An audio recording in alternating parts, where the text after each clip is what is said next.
100% PSG, toute l'actualité du Paris Saint-Germain.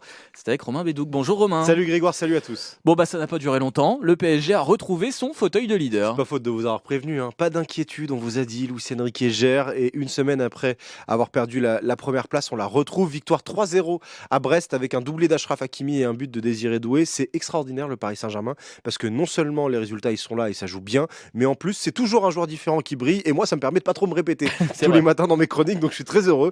Mardi dernier c'était Nuno Mendes et Vitinha, samedi c'était Hakimi et encore Vitinha, que voulez-vous, il est extraordinaire. Il y a une pluralité de joueurs déterminants et décisif dans cette équipe et c'est forcément positif parce que ça veut dire que l'équipe n'est pas dépendante d'un seul joueur et du coup le décisif du week-end c'était Hakimi, auteur d'un doublé, ses 2 premiers buts de la saison. Seulement maintenant, c'est premier. Ouais, ben oui, on s'en étonnerait presque, hein, tant il nous a habitués à marquer souvent, mais non, Hakimi n'avait pas trouvé le chemin des filets depuis la Coupe du Monde des clubs en juin, sauf qu'on l'oublie, mais c'est plutôt logique. On parle d'un arrière-droit. Oui, c'est vrai. Bon, un arrière-droit qui a marqué ses 9e et 10e buts de l'année civile, mais un arrière-droit quand même. Alors, ça ne l'avait pas empêché d'être décisif avant ça. Il y avait une passe D contre Barcelone et une autre contre le Bayer Leverkusen, mais ça y est, enfin, lui aussi a débloqué son compteur but. Bon, vous trouvez qu'on banalise les performances d'Hakimi? Je pense qu'on les apprécie pas à leur juste valeur. Achraf Hakimi est un joueur extraordinaire. Il allie des qualités physiques hors du commun, notamment en termes de vitesse, avec une précision technique de très haut niveau et un réalisme devant le but digne des attaquants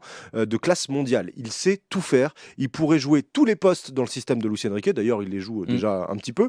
Et effectivement, ses prestations n'en sont peut-être pas assez appréciées, certainement parce que le poste d'arrière droit n'est pas celui qui attire le plus. Mais bien sûr que Achraf Hakimi aurait mérité mieux qu'une 6e place au Ballon d'Or. Moi, je l'aurais mis sur le podium avec Dembélé et Vitinha. Je suis pas du tout chauvin, hein, voilà. On parle d'un arrière droit qui, en plus de remplir ses missions premières défensives, a aussi marqué en quart, en demi, en finale de Ligue des Champions. On a appris la semaine dernière qu'il était aussi nommé pour le Ballon d'Or africain. Il doit le remporter sans aucune contestation possible. J'espère qu'il sera reconnu à sa juste valeur en Afrique. À Paris, il l'est. Et d'ailleurs, le PSG lui a accordé quelques jours de repos en plus cette semaine. Le but est qu'il soit à 100% dans une semaine face au Bayern. On rappelle que sa saison précédente, elle a été très très longue avec les JO jusqu'à la Coupe du Monde des clubs et que celle-ci, elle l'est tout autant avec la CAN en décembre-janvier et la Coupe du Monde cet été. Et donc Hakimi manquera le match mercredi à Lorient, une rencontre à suivre sur l'antenne d'ici Paris-Île-de-France à 19h avec Pia Clément et Bruno Salomon, comme tous les matchs du Paris Saint-Germain, bien évidemment. Merci beaucoup Romain.